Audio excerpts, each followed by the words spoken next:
So, im Hintergrund sehen wir den Manaslu. How high is it? 8,000? 8,081, 63. Yeah. So, 81. der erste 8.000, den wir hier sehen. Und heute geht's nach Chame. Richtig? Von Danakyu.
Heute war ein relativ lockerer Tag.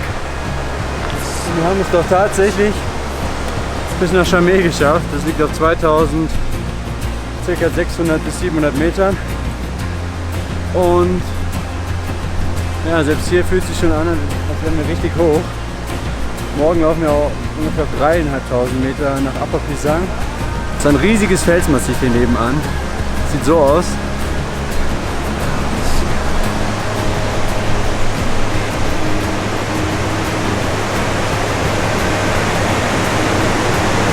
Aber besser, wir gucken uns das nur mit der Drohne an.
Tag 6. Wir sind in Chame und laufen heute nach Upper Pisang. Der Typ hier unten hat uns gesagt, die Strecke sei nicht so anstrengend. Naja, wie die es hier mit gerader Strecke so haben, wissen wir ja mittlerweile. Aber die Hoffnung ist auf jeden Fall groß, dass es nicht so ultimativ anstrengend wird. Obwohl wir immerhin knapp 6 Stunden wahrscheinlich haben.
understand.